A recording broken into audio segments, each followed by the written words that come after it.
Hello friends, welcome to the class. आज की class में हम अपने जो स्टार्ट किया था बायोमॉलिक्यूल्स उसका कार्बोहाइड्रेट वाला पार्ट कंप्लीट करेंगे। अब तक हमने इसके इंट्रोडक्शन, उसके बाद हमने डिस्कस किया था इसका अमाइनो एसिड, फिर हमारा डिस्कशन हुआ था प्रोटीन एंड एंजाइम्स। अब तक हमने इसके पूरे discussions amino acid, protein, enzymes तक के कर लिए हैं। इसके वीडियोस ऑलरेडी अवेलेबल हैं। आज हम जो डिस्कस करने वाले हैं वो डिस्कस करने वाले हैं कार्बोहाइड्रेट को लेकर। इसके बाद एक फैटी एसिड हो जाएगा। उसके बाद आपकी बायोमॉलिक्यूल्स चैप्टर 9 जो क्लास 11 का है वो कंप्लीट हो जाएगा। तो आज हम डिस्कस करने चलते हैं कार्बोहाइड्रेट। कार्बोहाइड्रेट, अब इससे रिलेटेड क्या इंफॉर्मेशन एनसीईआरटी में है कार्बोहाइड्रेट से रिलेटेड और कैसे क्वेश्चंस आते हैं। सबसे पहली बात, अगर हम डिफिनेशन की बात करें तो कार्बोहाइड्रेट है क्या? ये एक पॉलीहाइड्रोक्सी है। सो दे आर पॉलीहाइड्रोक्सी, एल्डिहाइड या कीटोन। तो ये क्या है? पॉलीहाइड्रोक्सी। पॉलीहाइड्रोक्सी, एल्डिहाइड और कीटोन। अब इसका मतलब समझेंगे कि इसके डिफिनेशन में हम ये लैंग्वेज क्यों यूज करते हैं। पॉलीहाइड्रोक्सी, पॉली का मतलब होता है मेनी, हाइड्रोक्सी का मतलब होता है OH। ठीक है, इसका मतलब इसके पास क्या है? मेनी OH ग्रुप लगे होंगे और मेनी OH के साथ या तो इसके साथ एल्डिहाइड होता है या कीटोन भी होते हैं। ठीक है, सो दे आर पॉलीहाइड्रोक्सी, एल्डिहाइड और कीटोन। देखेंगे हम, अगर एक हम जनरल फॉर्मूला की बात करें कार्बोहाइड्रेट की, जनरल फॉर्मूला ऑफ कार्बोहाइड्रेट, तो यहाँ आप देखेंगे इसका जनरल फॉर्मूला है CnH2nOnX, है ना। जैसे आप अगर x की वैल्यू रखते हैं, अगर मान लीजिए आप x की वैल्यू कितनी रख रहे हैं, 6 रख रहे हैं, तो C6H12O6 हो जाएगा, है ना। तो ये इसका एक जनरल फॉर्मूला है। ठीक है, अब जैसे कि मान लीजिए ये आपके पास एक ग्लूकोज है ना। ये मान लीजिए एक C6H6 मॉलिक्यूल है और ये भी एक C6H6 मॉलिक्यूल है। इसका मतलब अभी ध्यान से समझेंगे, ये क्या है? एक C6H12O6, C6H12O6। तो हमने क्या बताया कि ये पॉलीहाइड्रोक्सी है, मतलब इसमें बहुत सारे OH रहेंगे। तो इसका मतलब ये हुआ कि इसमें जो OH रहेगा इसमें भी OH है। ठीक है, अब ये OH मिलकर क्या करेंगे कि ये बॉन्ड बनाएंगे। यानी कि हम ये देख रहे हैं कि अगर एक मोनोसेक्राइड दूसरा मोनोसेक्राइड या ग्लूकोज अगर मिले तो बॉन्ड कैसे बनती है। तो एक्चुअल अगर आप देखें, ये जनरल फॉर्मूला से रिलेटेड है कि अगर इसके एक्सपेक्टेड फॉर्मूला को अगर हम देखें, है ना, तो अगर इसकी एक्सपेक्टेड फॉर्मूला को अगर हम देखें तो एक्सपेक्टेशन क्या होती है कि भाई दो C6H12O6 मिल रहे हैं, तो एक्सपेक्टेड जो फॉर्मूला होगी वो क्या होगी? C यहाँ पर कितने हो जाएंगे? यहाँ पर C हो जाना चाहिए 12, H कितने हो जाने चाहिए? 24 एंड O कितने हो जाना चाहिए? O होने चाहिए 12। ये एक एक्सपेक्टेशन है कि ऐसा हो जाना चाहिए, लेकिन एक्सपेक्टेशन जो रियलिटी होती है वो ऐसा नहीं होता। ऐसा क्यों नहीं होता? क्योंकि जब ये दोनों मिलेंगे तो ये क्या होगा, यहाँ से वाटर रिलीज होगा। ठीक है, वाटर रिलीज होगा और यहाँ पर यानी कि हम कह सकते हैं -H2O, और -H2O के साथ अब यहाँ पर जो बॉन्ड बनेगा, ठीक है, तो मान लीजिए ये जो था आपका C6H12 यहाँ पर, ठीक, C6H12 यहाँ पर, उसके बाद आपके पास ये C6H12 एक साथ, और बीच में क्या हो गया? बीच में एक बॉन्ड बन गया जो कि वाटर के रिलीज होने से बॉन्ड बना है। इस बॉन्ड को आप कहते हैं ग्लाइकोसिडिक बॉन्ड या ग्लाइकोसिडिक लिंकेज। ग्लाइकोसाइडिक लिंकेज, ठीक है, ग्लाइकोसिडिक लिंकेज हमेशा वाटर के रिलीज से बनता है। अब यहाँ पर अगर आप देखें तो ये H2O इसी से निकला है ना, तो इसका मतलब 2 हाइड्रोजन कम, 1 ऑक्सीजन कम। तो अब हमारी एक्चुअल फॉर्मूला क्या बन के आ जाएगी? जो हमारा एक्चुअल फॉर्मूला रहेगा वो क्या हो जाएगा? C जस का तस C12, H कितना कम हो गया? 2, यानी कि 24 नहीं बल्कि हो जाएगा 22। O कितना कम? 1 कम, तो O हो जाएगा 11। ये होता है जब बॉन्ड बन जाएगा, एक्चुअल फॉर्मूला ये होगा C12H22O11।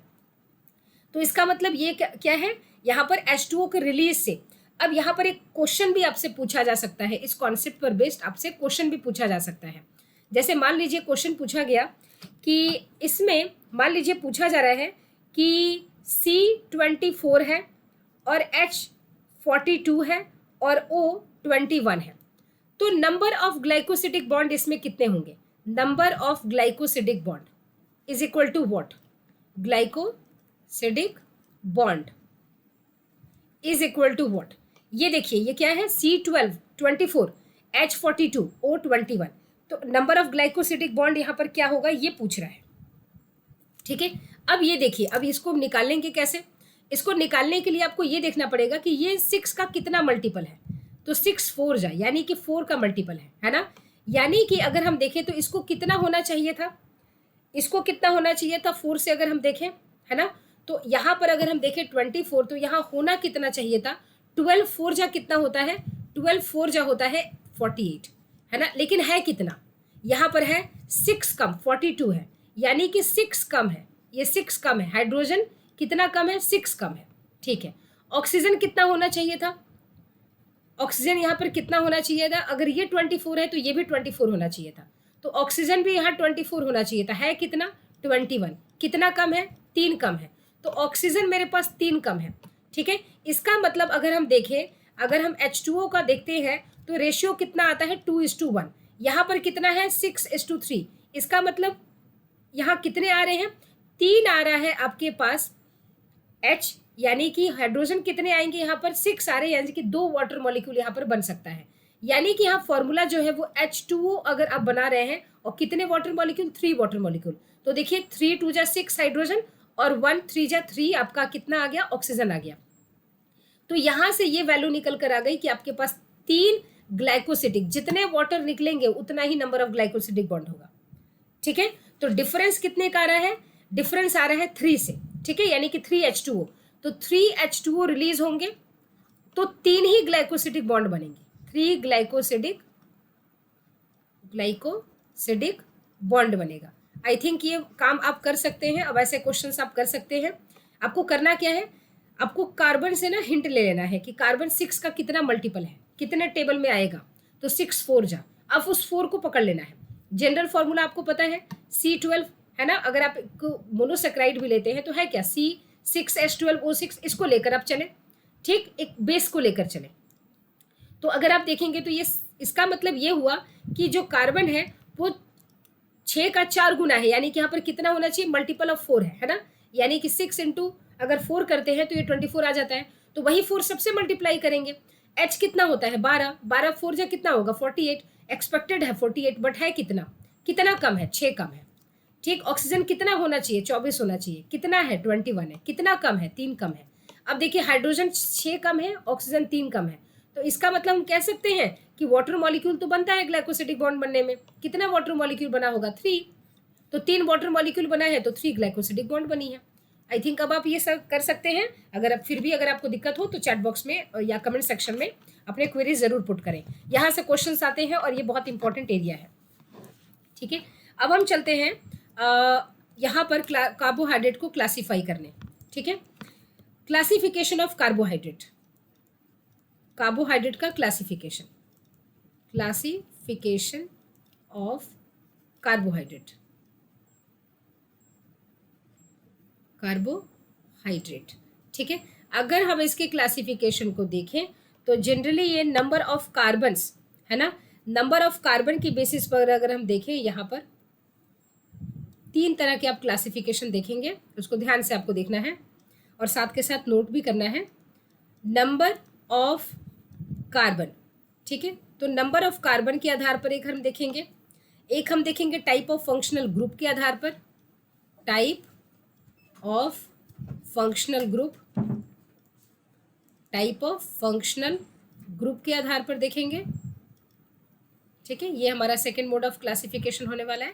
थर्ड क्या होगा? शुगर एंड नन शुगर, क्या है वो शुगर है या नन शुगर है, शुगर है या नन शुगर है,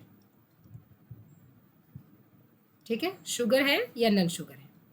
अब देखिए अगर हम इसके नंबर ऑफ कार्बन के बेसिस पर अगर हम देखें, नंबर ऑफ कार्बन के बेसिस पर, तो अगर इसके पास 3 कार्बन भी होते हैं तो आप क्या कहते हैं इसे? ट्रायोज, ट्रायोज एग्जाम्पल हम देखेंगे अभी।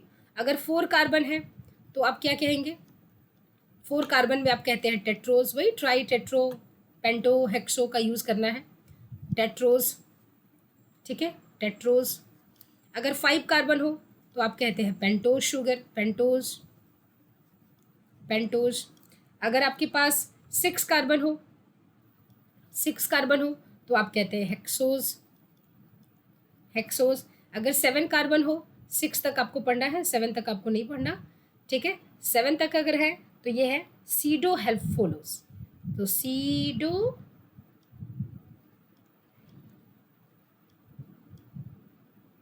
हेफ्लोज, ठीक है। ये आपको नहीं पढ़ना, 3 to 7 तक होते हैं। नंबर ऑफ कार्बन पे अगर हम देखें तो जनरली आपको 3 to 7 दिख जाएंगे, 7 तक आपको नहीं पढ़ना है। इसके एग्जाम्पल्स देखते हैं। ट्रायोज का एग्जाम्पल, सबसे बेस्ट एग्जाम्पल पीजीए, जो फर्स्ट प्रोडक्ट बनता है ना C3 साइकिल में, फॉस्फोग्लिसरिक एसिड, तो पीजीए आपका एग्जाम्पल हो जाएगा, ठीक है। उसके बाद एक एग्जाम्पल एनसीईआरटी लिखती है DIHP, ठीक, DIHAP।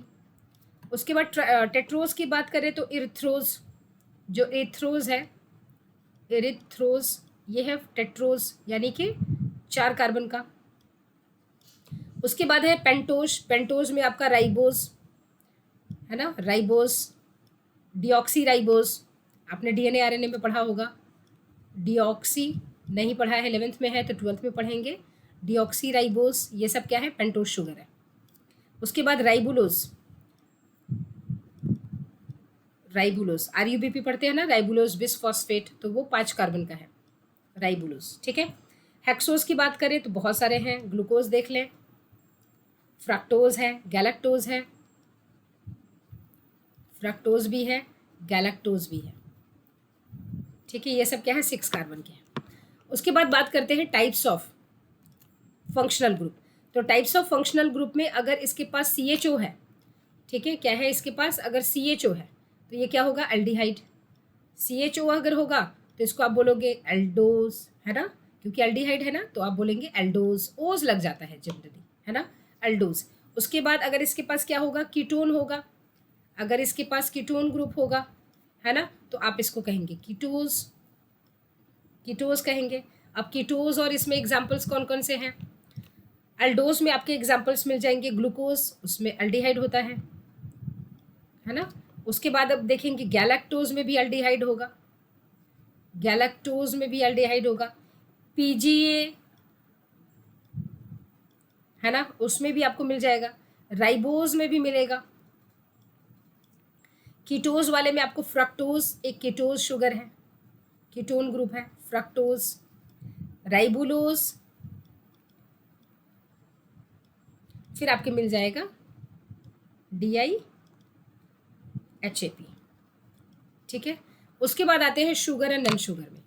तो शुगर में जो है इसका सीधा मतलब है स्वीट इन टेस्ट, कैसा होगा, मीठा होगा, स्वीट इन टेस्ट, टेस्ट जब आप करेंगे तो मीठा होगा, ठीक है। और नॉन शुगर क्या होगा, ये स्वीट इन टेस्ट नहीं है, ठीक, सीधा क्रॉस कर देते हैं, एग्जाम्पल लिखते हैं। स्वीट इन टेस्ट में आपको मिलेंगे ग्लूकोज, मीठे होते हैं, फ्रक्टोज मीठे होते हैं, फ्रूट्स में फ्रक्टोज होते हैं, फ्रक्टोज।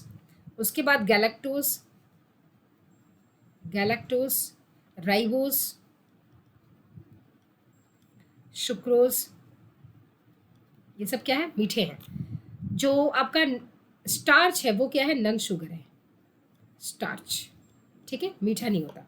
तो ये है इसकी classification based on number of carbon, types of functional group and sugar या नॉन शुगर, ठीक है, बहुत बढ़िया।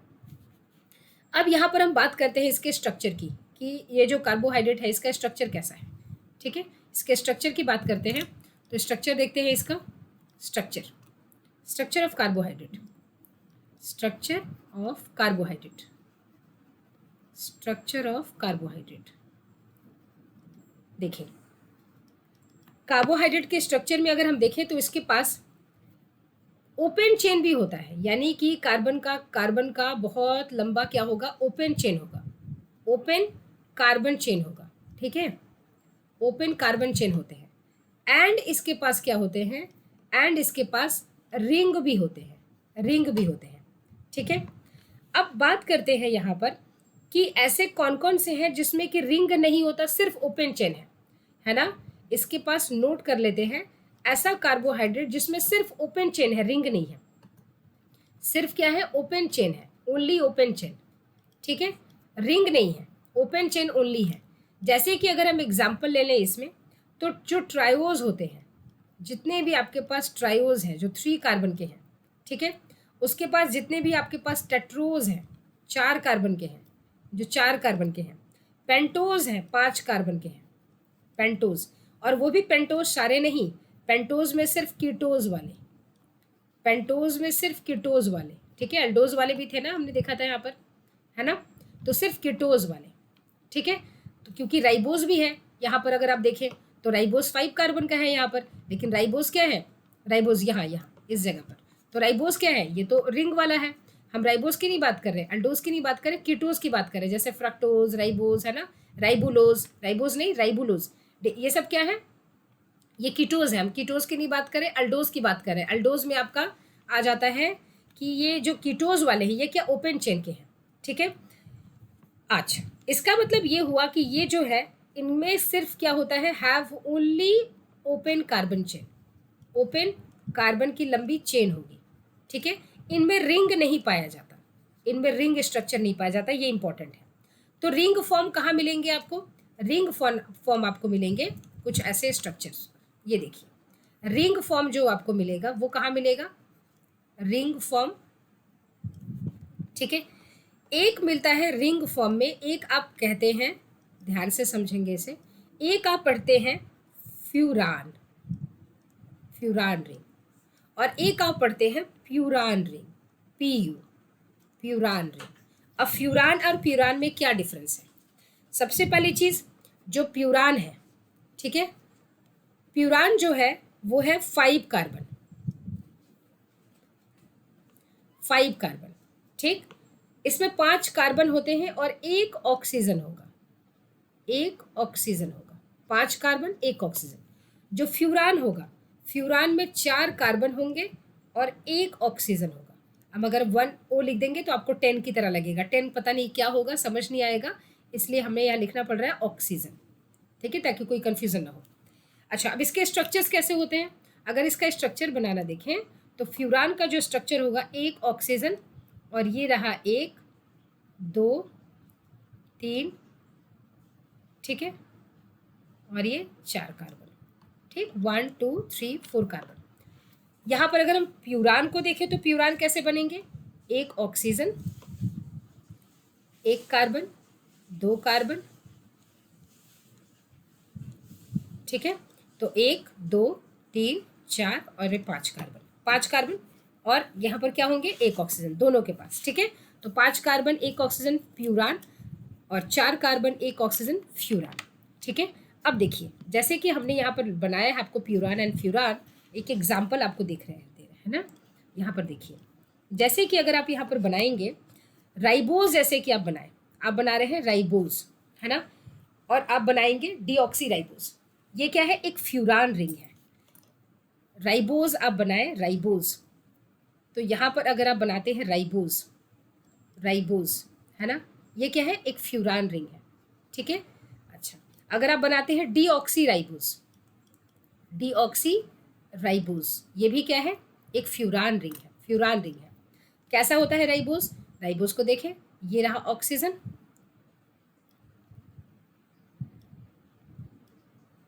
ठीक है, सेम ऐसा यहाँ पर भी बनाना है, साथ के साथ बनाना है, बिल्कुल दिक्कत नहीं होगी। और फिर इसके ऊपर क्या करना है, ये रहा carbon number 1, carbon number 2, carbon number 3, carbon number 4, carbon number 1 2 3 and 4, ring की हमने बात की थी, है ना। तो रिंग में आपके 4 कार्बन मिलेंगे, रिंग के अंदर 4 कार्बन मिलेंगे, ठीक है। अच्छा, तो यहाँ पर आपका क्या हो जाएगा, अगर इस जगह पर आप राइबोज कहते हैं, और डीऑक्सी, डीऑक्सी का मतलब एक ऑक्सीजन लेस, किस जगह पर एक ऑक्सीजन लेस होगा, कार्बन नंबर 2 पर। कैसे होगा, पहले आप इस राइबोज को लिखें, HOH, ठीक है, OH H, यहाँ पर भी OH H, फोर्थ पर क्या होगा, यहाँ पर H, और यहाँ पर आ जाएगा CH2OH, ठीक है। ये जो बाहर निकला हुआ कार्बन है ये है आपका 5th कार्बन, रिंग के अंदर तो 4 ही है ना। अच्छा, सेम केस आ जाएंगे, एग्जैक्ट ऐसा ही आप लिखेंगे, यहाँ पर क्या लिखेंगे, OH H, ठीक है, H, और यहाँ पर OH था ना, यहाँ पर इस जगह पर, यहाँ OH नहीं सिर्फ H होगा, बाकी सारी चीज़ें सेम, ठीक है, बाकी सारी चीज़ें सेम। यहाँ पर भी क्या होगा, CH2OH। ये बाहर का जो कार्बन है ये है CH2OH वाला, ये 5th कार्बन है। रिंग के अंदर आपको 4 ही मिलेंगे। तो ये जो राइबोज है, यहाँ पर आपको क्या मिलेगा, राइबोज के सेकेंड कार्बन पर क्या होगा, सेकेंड कार्बन पे OH होगा। लेकिन डीऑक्सी में सेकेंड कार्बन पे OH नहीं होगा, सिर्फ और सिर्फ H होगा। ठीक है, तो ये जो राइबोज है, राइबोज एक अल्डोज फ्यूरान रिंग है और डीऑक्सी राइबोज भी एक अल्डोज फ्यूरान रिंग है। ठीक, OH ग्रुप है ना, अल्डोज फ्यूरान रिंग है। देख पा रहे हैं, ये फ्यूरान रिंग है। इतनी बात समझ में आ गई। अब हम चलते हैं जरा सा इस प्यूरान के बारे में। प्यूरान में कौन कौन से आते हैं, प्यूरान का स्ट्रक्चर क्या होता है। ठीक है, इस प्यूरान के बारे में देखते हैं। प्यूरान को देखने के लिए अब चलते हैं नेक्स्ट पेज में। जैसे कि ये देखिए, ठीक है, ये क्या है, एक प्यूरान। अब यहाँ पर आप क्या करेंगे, यहाँ पर आपके पास आएंगे कुछ ग्रुप्स, जैसे कि यहाँ पर आप लिखेंगे H, OH की तरफ अगर H लिख रहे हैं और नीचे OH लिख रहे हैं। ठीक है, ये आपका carbon number 2 OH H, carbon number 3 H OH, carbon number 4 OH H। ठीक है, बिल्कुल फर्स्ट एंड फोर्थ बिल्कुल आमने सामने बराबर है। ठीक है, और ये क्या है यहाँ पर H, और बाहर की तरफ क्या हो जाएगा, CH2OH। ठीक, कार्बन नंबर को जरा हम बता दें, यहाँ पर carbon number 1, carbon number 2, carbon number 3, carbon number 4, carbon number 5 और ये कार्बन नंबर 6। सेम आपको करना है ऐसा ही इसमें भी। ठीक है, इसमें आपको क्या करना है, अगर ये जो आपने स्ट्रक्चर अभी लिखा है, ये कौन सा ग्लूकोज है, ये है alpha D glucose, alpha D glucose. ठीक है, साथ के साथ लिखेंगे, बहुत आसानी होगी। अब हम क्या करेंगे, सिर्फ एक जगह डिफरेंस करेंगे। कहाँ पर डिफरेंस करेंगे, ये देखिए, यहाँ पर हम क्या करेंगे, यहीं पर डिफरेंस कर देंगे। ठीक है, जो डिफरेंस हम कर रहे हैं उसको हम अलग कलर से लिखेंगे ताकि आप अंदाज़ा लगा सके। ये रहा डिफरेंस। ठीक, यहाँ पर क्या है, AH है ना, तो यहाँ पर हम OH कर देंगे, O की तरफ OH कर देंगे और नीचे H कर देंगे। बाकी सारी चीज़ें सेम एज इट इज़ आपको बिल्कुल उतार देना है देखकर, है ना। H OH वैसे ही था, वैसे ही कर दीजिए। क्या था यहाँ पर अंदर OH H, वैसे ही कर दीजिए। यहाँ OH H as it is, H and CH2OH as it is आपको करना है। जो आपको चेंजेस करना है वो कार्बन नंबर 2 पर करना है। ठीक है, तो कार्बन नंबर 1, 2, 3, 4 और ये 5 और ये रहा 6 बिल्कुल सेम है। सिर्फ इस जगह को छोड़कर, यहाँ येलो से किया है ना कार्बन नंबर 1 पर, यहाँ ऑरेंज से कर दिया है आपके लिए। ठीक है, उसको छोड़कर बाकी सारी चीज़ें सेम। सिर्फ इसको इतना बदलने से यहाँ पर क्या हो गया, बीटा डी ग्लूकोज। ये क्या हो गया, beta D glucose, beta D glucose. ठीक है, तो alpha glucose, alpha D glucose and beta D glucose में, डी क्या है, डेक्स्ट्रो, तो अल्फा डी ग्लूकोज में एंड बीटा डी ग्लूकोज में क्या डिफरेंस है, सिर्फ इतना डिफरेंस है कि कार्बन नंबर 1 पर ओनली डिफरेंस कहाँ आ रहा है, कार्बन नंबर 1 पर डिफरेंस आ रहा है। ठीक है, इतनी बात समझ में आ गई। और यहाँ पर इस कार्बन को अगर आप देखें तो ये कार्बन, ये जो OH है, ये OHO की तरफ है। इस कार्बन को आप क्या कहते हैं, इस कार्बन को आप कहते हैं एनोमेरिक कार्बन। इस कार्बन को क्या कहते हैं, एनोमेरिक कार्बन, या इसी को कार्बोनिल भी बोलते हैं, कार्बोनिल। ठीक है, बढ़िया। उसके बाद अगर हम बात करते हैं, यानी कि C1 is anomeric carbon for glucose. इतनी बात समझ में आ गई। C1 क्या है, एनोमेरिक कार्बन है ग्लूकोज के लिए। अब हम देखते हैं नेक्स्ट, एक ये बहुत इंपॉर्टेंट कॉन्सेप्ट है। अब आ जाइए नीचे वाले लाइन में। ये जो है, ये नीचे जो हम लिखने जा रहे हैं, ये हम लिखने जा रहे हैं alpha D galactose and beta D galactose. ध्यान से देखेंगे, क्या है ये, अल्फा डी गैलेक्टोज। ये है अल्फा, कलर चेंज कर रहे हैं, alpha D galactose, alpha D galactose. अब इसमें देखेंगे अंतर क्या हाँ आता है, गैलेक्टोज। ठीक है, अल्फा डी गैलेक्टोज। पहले आप अल्फा डी पर ध्यान देंगे। अगर आप अल्फा डी को ध्यान देंगे तो सबसे पहले अल्फा डी ग्लूकोज और अल्फा डी गैलेक्टोज पर ध्यान दें, क्योंकि ये जो है ना, ये आपस में बहुत मैच करते हैं। क्योंकि यहाँ पर आपको डिफरेंस दिखेगा खाली कार्बन नंबर 4 पर। कार्बन नंबर 4 पर फोकस करें। ठीक है, कार्बन नंबर 4 पर। कार्बन नंबर 1 कहाँ है, यहाँ 1 2 3 4, 4 पर ध्यान देना है। ये है 5। ठीक है, यहाँ पर भी 1 2 3 4 और 5। अभी हम कर रहे हैं अल्फा डी गैलेक्टोज। चलिए ध्यान देते हैं कैसे कैसे करना है। ये देखिए यहाँ पर एज इट इज जो अल्फा डी ग्लूकोज है ना, एग्जैक्ट आपको वैसे ही उतार देना है। यहाँ जो अल्फा डी ग्लूकोज है बिल्कुल ऐसे ही उतार दीजिए। HOH HOH, फिर क्या था अंदर OH था, H है, फिर क्या है यहाँ पर फोर्थ पर आपको ध्यान देना है। फोर्थ पर यहाँ क्या है, यहाँ देखिए इस कलर को हम चेंज कर रहे हैं, है ना, इस कलर को चेंज कर रहे हैं। यहाँ पर ऊपर की तरफ क्या था, अल्फा डी ग्लूकोज में H था, यहाँ पर OH हम लिख देंगे, और नीचे की तरफ क्या था OH, हम H लिख देंगे। बस हो गया काम खत्म, है ना, इतना ही करना था। आपने अल्फा डी ग्लूकोज से क्या बना दिया, अल्फा डी गैलेक्टोज बना दिया। बाकी सारी चीजें से HCH2OH। देख रहे हैं कितना आसान है। अब साथ के साथ लिखेंगे बहुत आसान हो जाएगा। अब देखिए अब हम क्या बनाने जा रहे हैं, अब हम बनाने जा रहे हैं अल्फा डी ग्लूकोज से बीटा डी ग्लूकोज। ध्यान से देखेंगे, ठीक है। अब आप क्या बना जा रहे हैं, अल्फा डी ग्लूकोज से बीटा डी ग्लूकोज बनाने जा रहे हैं। एकदम आपको क्या करना है, अब बीटा के लिए क्या करना है, कार्बन नंबर 1 पर ध्यान देना है। कहाँ देना है, कार्बन नंबर 1 पे, ठीक है। तो कार्बन नंबर 1 पे यहाँ क्या है, H था ना, तो यहाँ पर आपको क्या करना है, यहाँ पर आपको अल्फा से बीटा बनाने के लिए इस जगह पर ध्यान देना है। यानी कि यहाँ क्या था, H था, अब आपको OH कर देना है, बस बीटा बन गया। सारी चीजें सेम, ठीक है, सारी चीजें सेम, अब बन गया बीटा, ठीक। तो ये आ गया OH, ये आ गया H OH, ये आपका फोर्थ। अब फोर्थ में क्या रहेगा, फोर्थ में वैसे ही कर दीजिए क्योंकि ये गैलेक्टोज है ना, तो HOH, और ये रहा कार्बन नंबर 5 CH2OH, ठीक है, डन।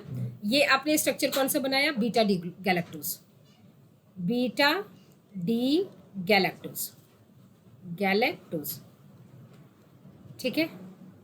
इसका मतलब ये हुआ कि जब अल्फा डी ग्लूकोज से बीटा डी ग्लूकोज बनाना है तो कार्बन नंबर 1 पर ध्यान देना है, ग्लूकोज से गैलेक्टोज बनाना है तो कार्बन नंबर 4 पर ध्यान देना है, और अल्फा डी ग्लूकोज यानी कि अल्फा डी ग्लूकोज और अल्फा डी गैलेक्टोज दोनों में कहाँ अंतर है, सिर्फ कार्बन नंबर 4 पर।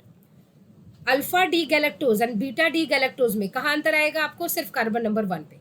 तो ये एक बार एक स्ट्रक्चर देखें, बहुत ध्यान से, और बहुत आसान है, ठीक, बढ़िया। अब इस बीटा डी गैलेक्टोज का भी ये कार्बन कौन सा हो जाएगा, एनोमेरिक कार्बन, ठीक है, इसका भी एनोमेरिक कार्बन होगा, बढ़िया।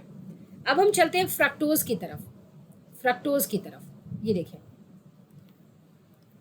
फ्रक्टोज में क्या है, फ्रक्टोज में कौन सा रिंग था, फ्यूरान रिंग था, है ना, प्यूरान नहीं था, फ्यूरान था, C4 है और O एक ही है, तो ये है आपके पास एक फ्रक्टोज, ठीक,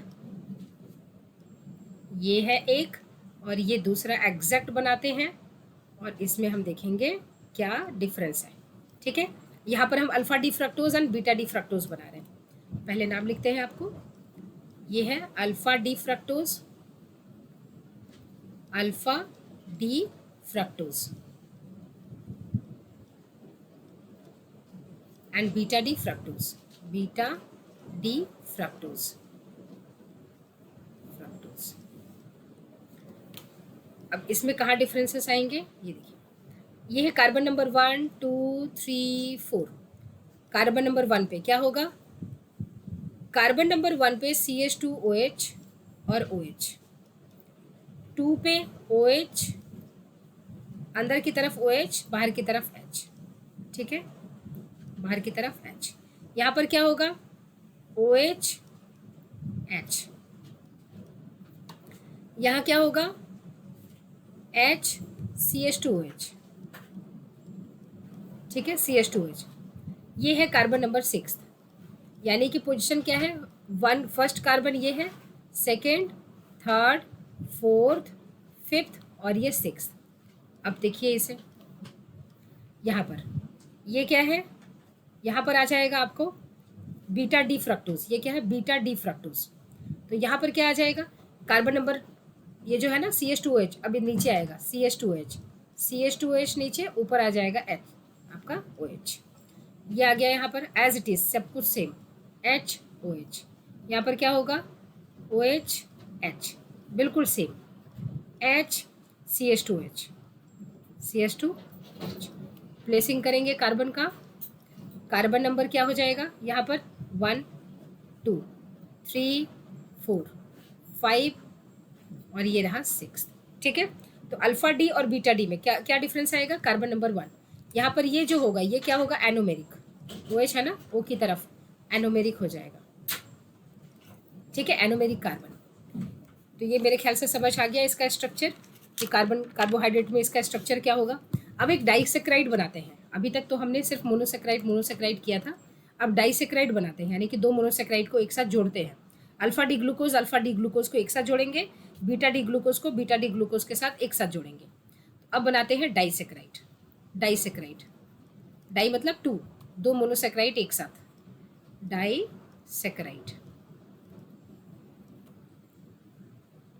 डाइसेक्राइड में जैसे मान ले एक एग्जाम्पल लेते हैं, यहाँ पर ये रहा आपके पास एक अल्फा डी ग्लूकोज, ठीक है, और एक और अल्फा डी ग्लूकोज,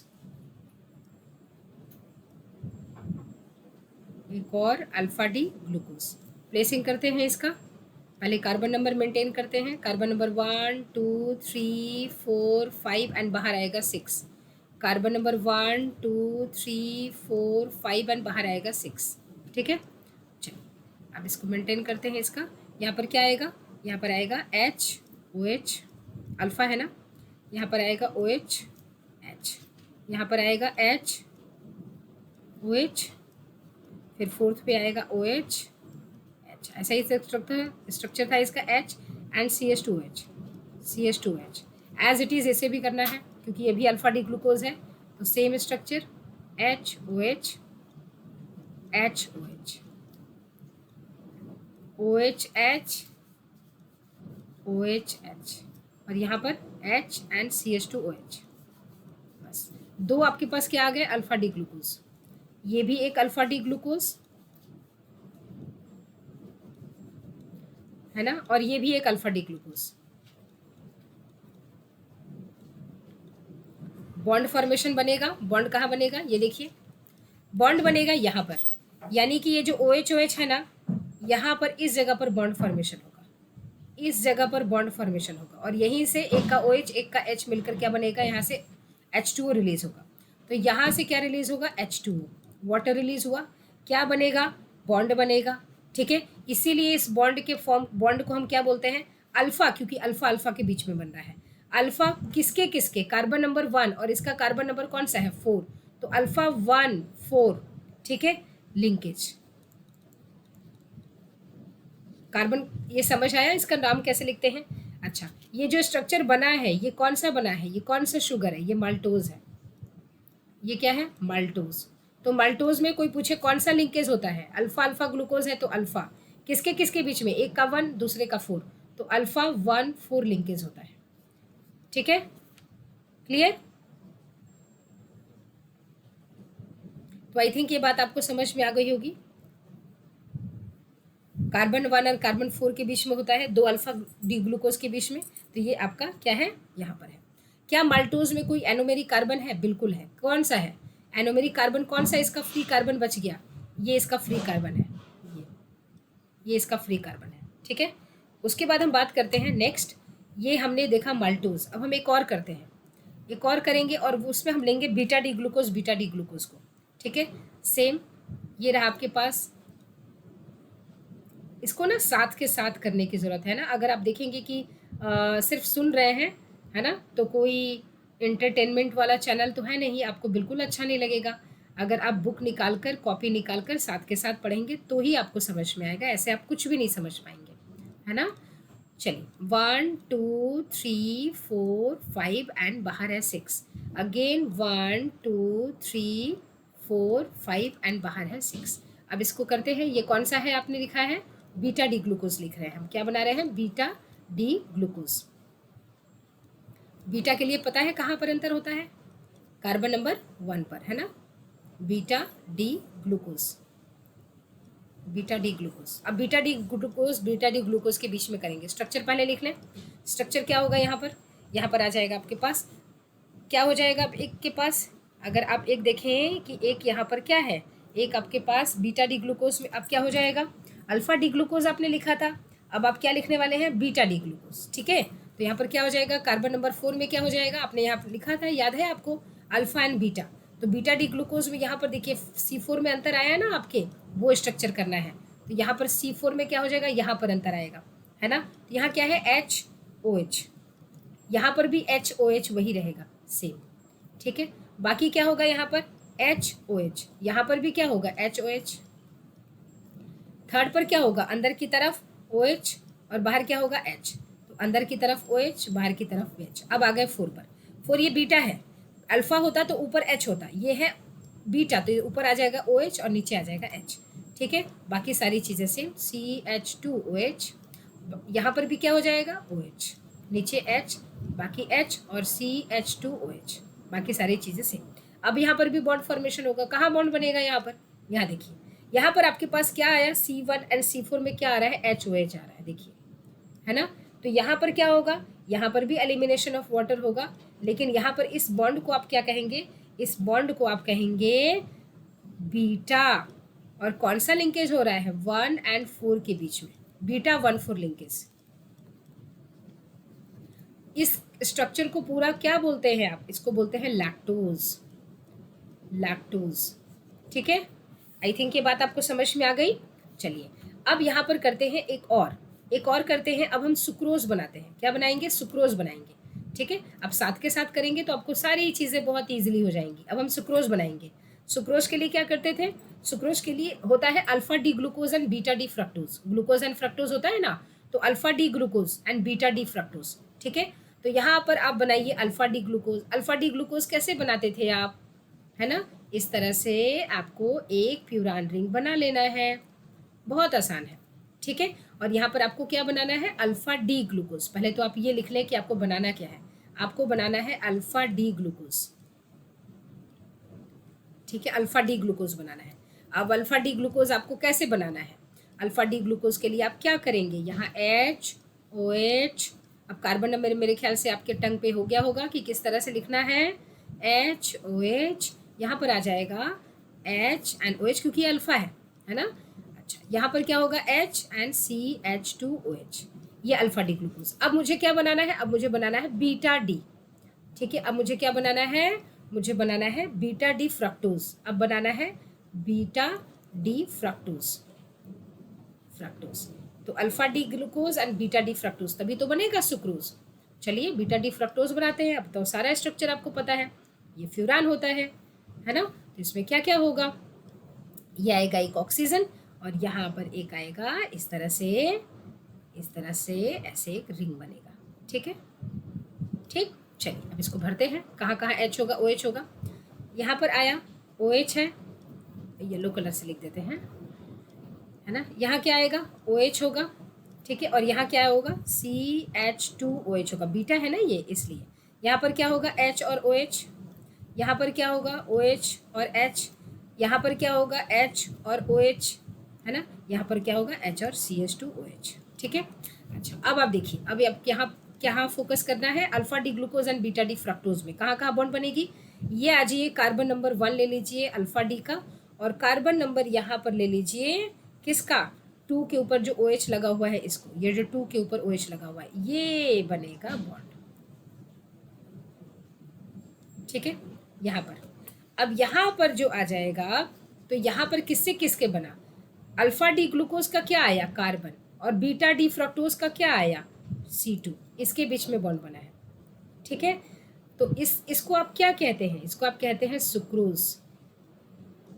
क्या सुक्रोज में कोई भी कार्बन जो है ना, एनोमेरिक कार्बन है, तो ये सेकेंड कार्बन को अगर आप देखिए तो अब ये फ्री नहीं है, अब ये फ्री नहीं है, तो इस फ्री नहीं है, ऊपर का भी ये जो है ये भी फ्री नहीं है, ये भी फ्री नहीं है, ठीक है। तो ऑक्सीजन के पास वाला जो कार्बन यहाँ पर ये फ्री नहीं है, तो यहाँ पर कोई भी एनोमेरिक कार्बन नहीं है, और कोई भी एनोमेरिक कार्बन यहाँ पर नहीं है, एनोमेरिक कार्बन यहाँ नहीं है, और इसी के लिए ये क्या हो जाता है, एक नॉन रिड्यूसिंग शुगर हो जाता है,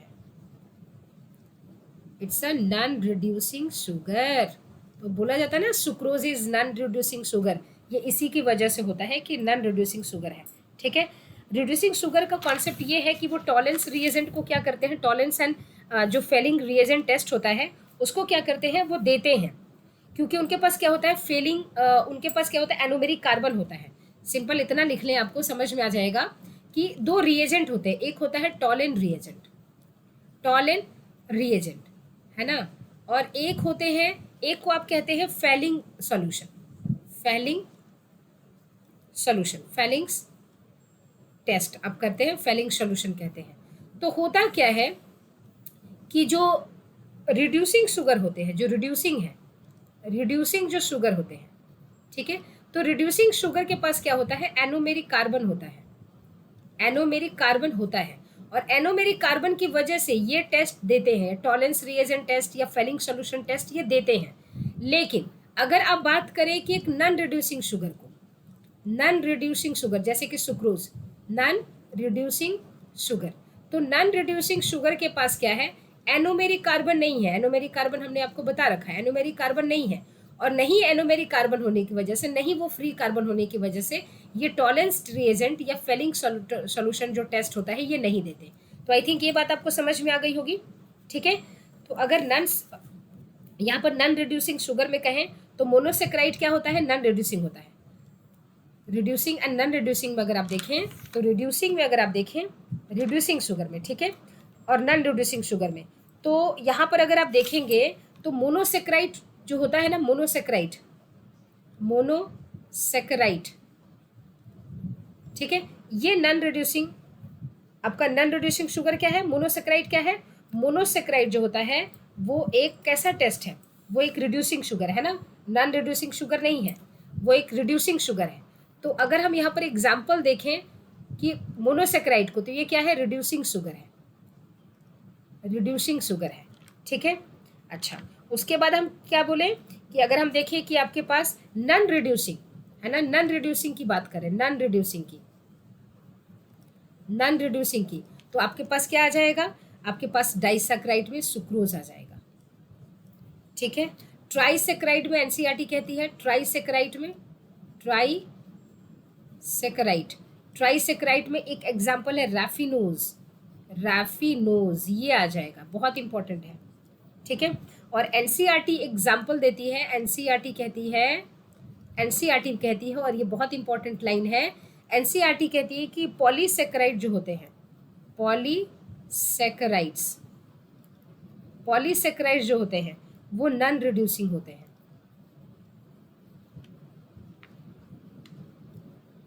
ठीक है। ये इंपॉर्टेंट लाइन है, ये आपको याद करना है, यहाँ से क्वेश्चंस पूछे जाते हैं, ठीक है। आई थिंक ये बात आपको समझ में आ गई होगी, लेकिन इसके बावजूद भी अगर कोई दिक्कत हो तो आप बेहिचक पूछें, कोई दिक्कत नहीं है, ठीक है। चलिए, इसका मतलब ये हुआ कि जो मोनोसेक्राइड है वो रिड्यूसिंग होता है, नॉन रिड्यूसिंग नहीं होता। डाइसेक्राइड रिड्यूसिंग होते हैं सिर्फ सुक्रोज को छोड़कर, और ट्राइसेक्राइड भी रिड्यूसिंग होते हैं रैफिनोज को छोड़कर। पॉलीसेक्राइड सारे के सारे है ना नॉन रिड्यूसिंग होते हैं। क्या हमने टेबल बनाया, हमने यहाँ टेबल एक बनाया, यहाँ पर हमने एक टेबल बनाया रिड्यूसिंग नॉन रिड्यूसिंग को लेकर, रिड्यूसिंग नॉन रिड्यूसिंग को लेकर, reducing sugar, non reducing sugar, ठीक है। एग्जाम्पल क्या लिए हमने, एग्जाम्पल हमने लिए मोनोसेक्राइड, मोनोसेक्राइड, मोनोसेक्राइड क्या है, रिड्यूसिंग है, नॉन रिड्यूसिंग नहीं है।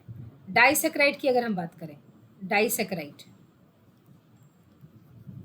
तो ये सारे के सारे क्या हैं, रिड्यूसिंग है, एक्सेप्ट सुक्रोज, ठीक है। ट्राइसेक्राइड की अगर हम बात करें, जिसमें 3 मोनोसेक्राइड यूनिट होते हैं, ट्राइसेक्राइड सारे के सारे रिड्यूसिंग है एक्सेप्ट रैफिनोज। पॉलीसेक्राइड,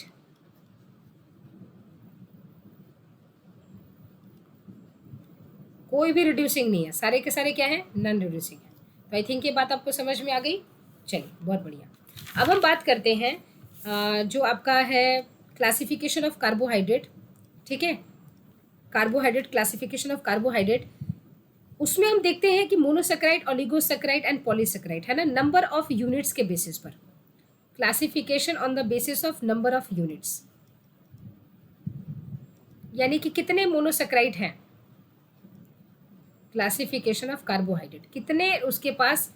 पहले हमने क्लासिफिकेशन की थी लेकिन ऑन द बेसिस अलग था, ये क्लासिफिकेशन है on the basis of number of units, on the basis of, on the basis of number of units, यानी कि एक यूनिट इसके पास कितने हैं, उस आधार पर क्या क्लासिफिकेशन है कार्बोहाइड्रेट की। तो सबसे पहला क्लासिफिकेशन है मोनोसेक्राइड। मोनोसेक्राइड, मोनो से नाम क्या है, एक, ठीक है, मोनो से नाम क्या है, एक ही नाम है, यानी कि एक ही इसके पास क्या होगा, यूनिट होगा। नंबर ऑफ यूनिट इसके पास क्या है, सिंगल यूनिट, सिंगल यूनिट से बनता है, एक ही है, इसलिए तो मोनो है। अच्छा, सिंगल यूनिट होगा तो या तो वो अल्डोज होगा, इधर अल्डोज और कीटोज, या तो अल्डोज होगा और कीटोज होगा, दोनों तो हो नहीं सकता, ठीक है।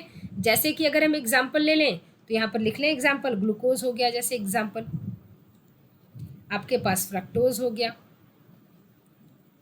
आपके पास गैलेक्टोज हो गया,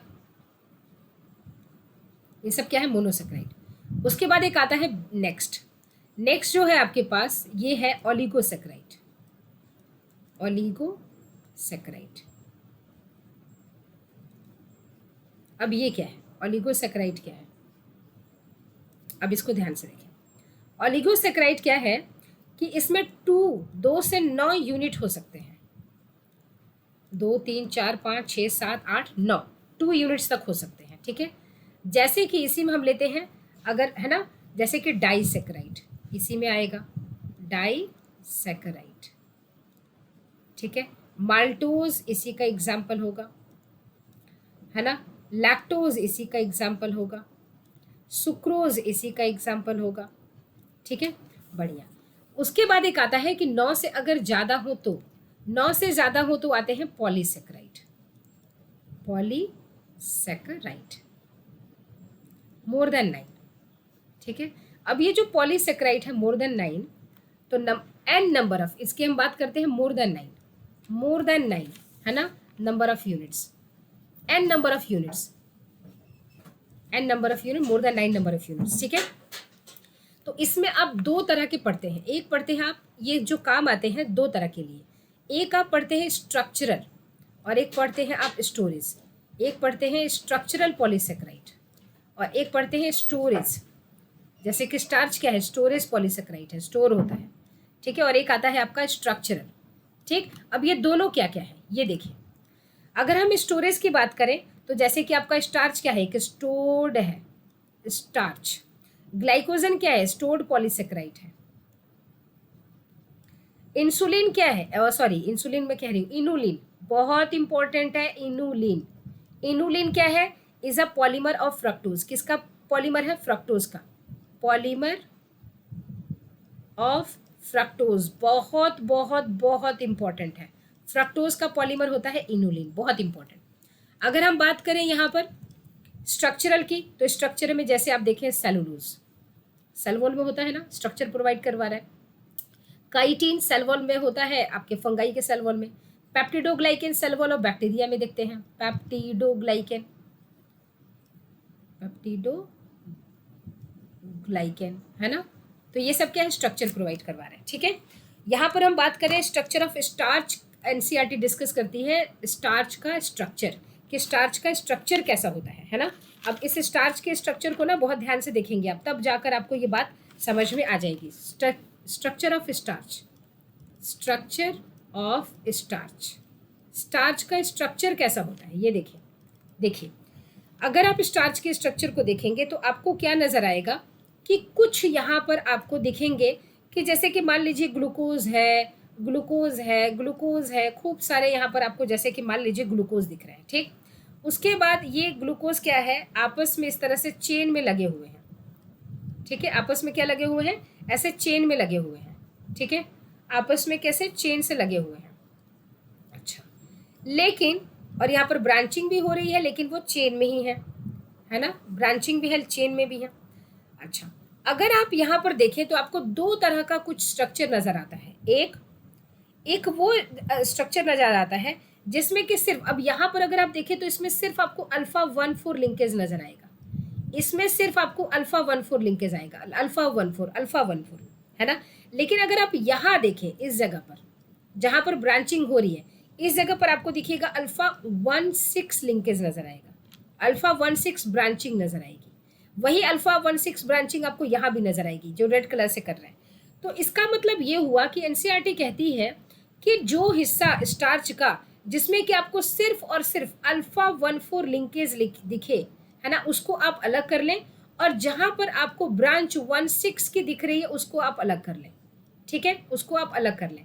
अब ये जो हिस्सा है जिसमें कि अल्फा 1,4 लिंकेज दिख रहे हैं, सिर्फ अल्फा 1,4 लिंकेज दिख रहे हैं, अल्फा 1,4 लिंकेज दिख रहे हैं, इसको आप कहते हैं एमाइलोज। इसको आप क्या कहेंगे? एमाइलोज। और वो हिस्सा जहां पर कि आपको अल्फा 1,6 लिंकेज दिख रहे हैं, इस हिस्से को आप कहेंगे, जहां पर आपको अल्फा 1,6 लिंकेज दिख रहा है उस हिस्से को आप कहेंगे एमाइलोपेक्टिन। एमाइलोपेक्टिन, ये डिफरेंस है। ठीक है, एमाइलोपेक्टिन एंड एमाइलोज में। ठीक, एमाइलोज में सिर्फ अल्फा 1,4 लिंकेज दिखेगा। ठीक है, एमाइलोपेक्टिन में क्या होंगे? एमाइलोपेक्टिन में अल्फा 1,4 तो है ही, ये वाले हिस्से तो है ही, इसके साथ साथ क्या है आपके पास, यानी कि इसके पास अल्फा 1,4 भी है और इसके पास क्या है, अल्फा 1,6 भी है, दोनों है एमाइलोपेक्टिन में। लेकिन एमाइलोज में क्या है, ओनली अल्फा 1,4 लिंकेज है। ठीक है, आई थिंक ये बात समझ में आ गई आपको, एमाइलोज एंड एमाइलोपेक्टिन। अब एमाइलोज एंड एमाइलोपेक्टिन से रिलेटेड कुछ डिफरेंसेस आप पॉइंट लिख लें, है ना। ये बॉन्ड से रिलेटेड बात समझ में आ गई। अब देखिए इन दोनों में डिफरेंस क्या है, मेन डिफरेंस क्या होता है। एमाइलोज एंड एमाइलोपेक्टिन, एमाइलोपेक्टिन दोनों में मेन डिफरेंस क्या है? सबसे बड़ा डिफरेंस आपने क्या देखा? सबसे बड़ा डिफरेंस देखा कि इसमें सिर्फ और सिर्फ अल्फा 1,4 लिंकेज होगा। इसमें अल्फा 1,4 के साथ साथ अल्फा 1,6 भी होगा जहां ब्रांचिंग हो रही है। स्टार्च अगर है तो स्टार्च में 20% कंट्रीब्यूशन इसका होगा और जो रिमेनिंग 80% है उस कंट्रीब्यूशन इसका होगा। ठीक है, उसके बाद ये वाटर सॉल्युबल होता है, ये ब्रांचिंग नहीं होने की वजह से ये क्या होता है, ये वाटर सॉल्युबल होता है और ये वाटर इनसॉल्युबल होता है, वाटर इनसॉल्युबल होता है। चूंकि वाटर में, चूंकि स्टार्च में 80% कंट्रीब्यूशन वाटर इनसॉल्युबल का है, इसी की वजह से स्टार्च एज अ होल हमें वाटर इनसॉल्युबल नजर आता है, क्योंकि सिर्फ 20% हिस्से ही तो हैं जो वाटर सॉल्युबल हो सकते हैं। रिमेनिंग 4 गुना 80% जो है वो क्या है, वाटर इनसॉल्युबल है। इसी की वजह से जो वाटर इनसॉल्युबल, यानी स्टार्च कैसा होता है, वाटर इनसॉल्युबल। एनसीईआरटी एक लाइन लिखती है यहाँ पर कि जो एमाइलोज था, है ना, एमाइलोज के लिए वो हेलिक्स स्ट्रक्चर कहती है, हेलिक्स स्ट्रक्चर, हेलिक्स स्ट्रक्चर। ठीक है, इसके लिए क्या करती है वो, इस तरह का कुछ हेलिक्स हेलिक्स ऐसे बना देती है ना, इस तरह से हेलिक्स हेलिक्स बनाती है, हेलिक्स हेलिक्स बनाती है, और जहाँ नहीं है उनको इस तरह से वो नॉर्मल ऐसे स्ट्रक्चर्स बना देती है जो एमाइलोपेक्टिन को वो दिखाना चाहती है। और तो इस वाले हिस्से को वो क्या कहती है, कहती है कि एमाइलोपेक्टिन है ना, और ये जो हेलिक्स वाला स्ट्रक्चर उसको कहती है एमाइलोज है। ठीक है, और ये एमाइलोपेक्टिन कहती है, एमाइलोपेक्टिन। बस यही हेलिक्स स्ट्रक्चर दिखाकर वो दिखाना चाहती है। अब हम बात करते हैं यहाँ पर, नोट करके कुछ पॉइंट आप लिख लें यहाँ पर।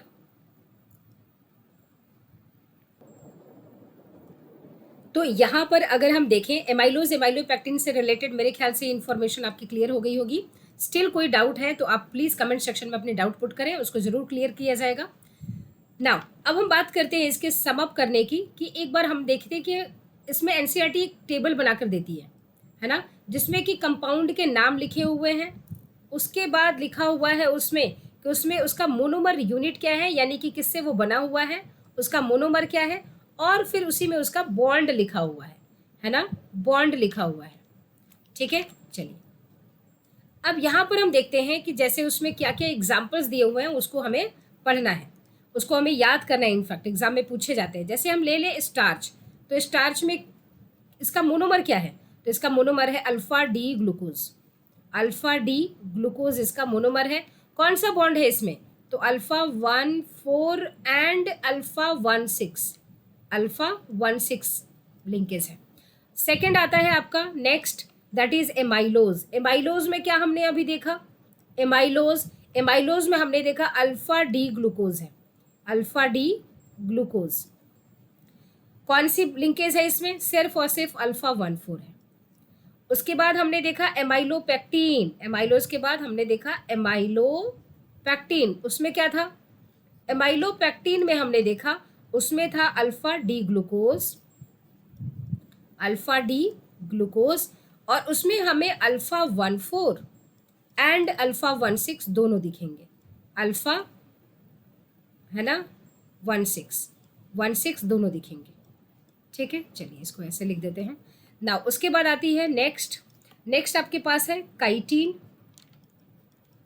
जो फंगस के सेल वॉल में होता है। उसमें क्या मिलेगा आपको? नाग मिलेगा, एन एसिटाइल ग्लूकोसामिन। और यहाँ पर कौन से लिंकेज मिलेगी आपको? मिलेगी बीटा 14। उसके बाद है सेलुलोज में क्या मिलेगा? सेलुलोज में क्या मिलेगा? बीटा